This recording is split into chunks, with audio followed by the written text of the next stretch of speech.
नमस्कार प्यारे मित्रों, स्वागत है आपका देवेंद्र शर्मा मैथमेटिक्स पर। साथियों, आज हम दो विषयों पर चर्चा करने वाले हैं। एक तो है कि भैया सीटेट एग्जाम पास करने के बाद हम किस और सरकारी भर्ती की तैयारी कर सकते हैं, सरकारी नौकरी पा सकते हैं। तो क्या जीवन में सिर्फ थर्ड ग्रेड या रीट ही बचा है या इसके अलावा भी दुनिया में बहुत कुछ है।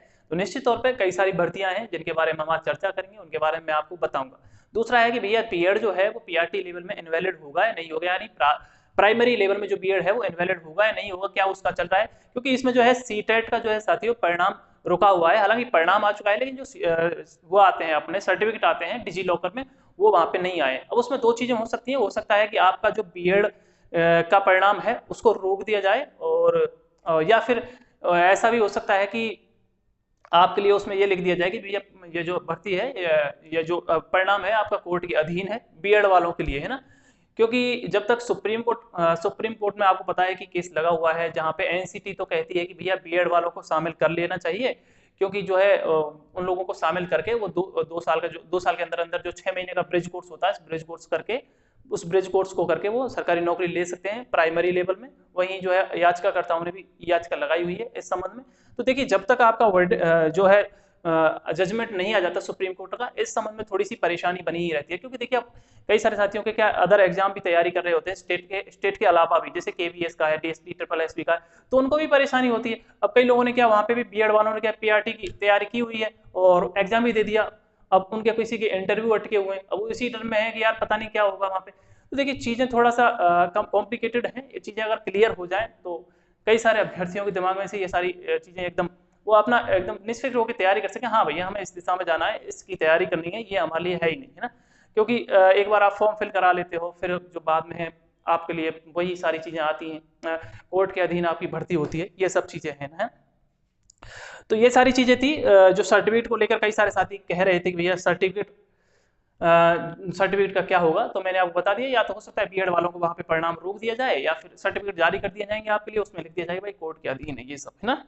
तो आप डाउट ना करें, जिन्होंने केबीएस या पीआरटी की केबीएस या डीएस ट्रिपल एसबी की जो तैयारी कर रहे हैं वो आप तैयारी करते जाएं। अब बात करता हूं मैं भैया कि नई भर्ती परीक्षाओं की के सीटेट एग्जाम पास करने के बाद इस रीट के अलावा, थर्ड ग्रेड के अलावा भी हमारे लिए कौन कौन सी भर्ती परीक्षाएं हैं। और कई सारे साथियों को पता नहीं रहता और वो भर ही नहीं पाते और फिर एक ही भर्ती परीक्षा में अटके पड़े रहते हैं। तो सबसे पहले मैं बात कर देता हूँ साथियों डी ट्रिपल एस बी की। तो डी ट्रिपल एस की वैकेंसी होती है दिल्ली में, आपके लिए यहाँ पे जॉब मिलती है सिर्फ दिल्ली में। तो बहुत ही अच्छा माहौल रहता है, मतलब एक सेंटर में दिल्ली में भी वहीं पे जॉब मिल रही है, बहुत अच्छा रहता है। इसमें आपको सीटेट पास करना जो है अनिवार्य होता है, आपका सीटेट पास होना चाहिए। अब आपको कि भैया वैकेंसी कौन कौन सी निकलती है यहाँ पे, तो भैया टीजीटी पीजीटी पीआरटी सारी निकलती है। आप बीएड हो या बीएसटीसी हो भर सकते हो। इसके अलावा एक ही पेपर होता है साथियों, इसमें सिर्फ एक पेपर होता है, एक पेपर होता है 200 अंक का होता है। और सबसे अच्छी बात, इसमें साक्षात्कार जो है नहीं होता है, यानी आराम से यहाँ पे आप कितना आसान है टीचर बनना। दिल्ली में वैकेंसी है, आराम से मजे से सीटेट आपका पास हुआ होना चाहिए। सिर्फ एक पेपर होता है 200 अंक का, साक्षात्कार इसमें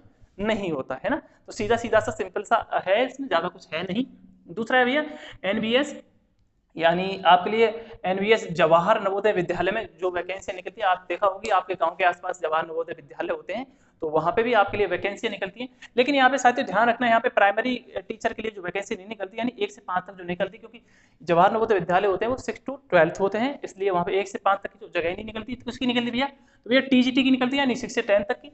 और पीजीटी की निकलती है 11 से 11 12 की। यहाँ पे भी आपको सीटेट पास किया हुआ होना चाहिए। ये भी काफी अच्छी वैकेंसी है, अगर आप इसकी तैयारी करते हो तो बहुत ही बेहतर आपके लिए रहता है।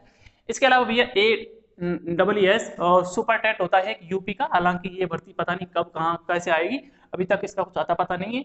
और लेकिन ये सारी भर्तियां हैं डी ट्रिपल एस एनबीएस लगभग आती ही रहती है, आपकी तैयारी आप कर सकते हो।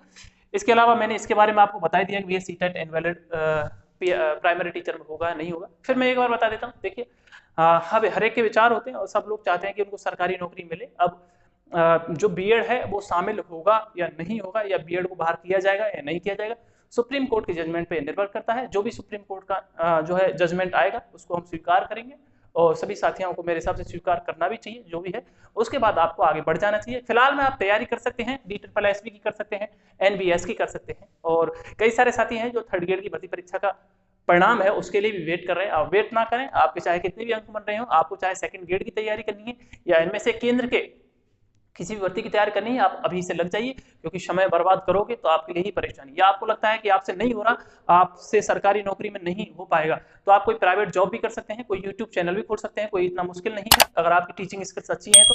क्योंकि सरकारी नौकरी लगना जरूरी नहीं है, आप यूट्यूब से भी और या प्राइवेट सेक्टर में जाके लोग करोड़ों कमा रहे हैं, और यहाँ तक मैं कहूँ कि आजकल तो यूनिकॉर्न भी बन रहे हैं। तो अगर आप में स्किल्स है आप कुछ भी कर सकते हो, और सरकारी नौकरी ही एक वो नहीं है कि भाई सरकारी नौकरी ही चाहिए। हालांकि ये चीजें रहती हैं कि सरकारी नौकरी मिलने के बाद भी लोगों की क्या है कि फिर डिमांड आगे बढ़ती जाती है ना, तो वहां से आपका जरूरी नहीं कि कोटा फिलअप हो जाएगा, आप प्राइवेट जॉब में जाके या प्राइवेट सेक्टर में जाके भी अच्छा कर सकते हैं। तो साथियों ये था आज का आपके लिए वीडियो। अगर वीडियो कैसा लगा कमेंट सेक्शन में जाकर जरूर बताइएगा, साथ ही साथ आपके जो सुझाव है उनको भी दीजिएगा। मिलते हैं आपसे एक नई वीडियो के साथ।